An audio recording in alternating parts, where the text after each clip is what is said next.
Aquí ha sido un placer poder compartir toda esta información con vosotros, que estéis ahí siempre apoyándome. Quiero agradecer a dos followers maravillosos que me han enviado dos regalos. Sue21, que me manda algo desde Salamanca. Salamanca, tierra mía. Maravilloso, maravilloso. Una cabeza de reno. O podría ser Rudolf.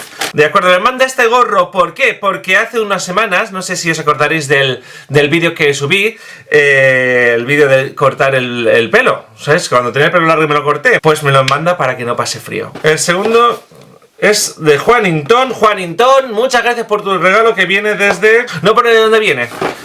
Me encanta cuando la gente me manda este tipo de cosas. Que por cierto, que si me queréis mandar cosas, abajo podéis tener el acceso también a mi dirección. Si queréis enteraros de todas las novedades del canal, os invito a que os suscribáis aquí. No le deis nunca jamás a no me gusta, ¿vale? Siempre un me gusta, sí, siempre. Le dais al sí, al me gusta, y así os enteraréis y a mí me hacéis un gran favor.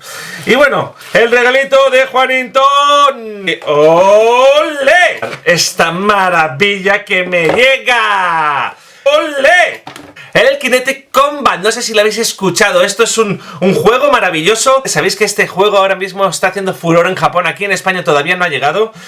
¡Wow! Juanintón, Sue21, muchísimas gracias. Nos vemos en breve y os deseo, por favor, que penséis con la cabeza, penséis con el corazón para generar dinero. Money, money, money, money, ¿ok? Un fuerte abrazo desde Happy Happy Money. Nos vemos. Besos hermosos y hermosas.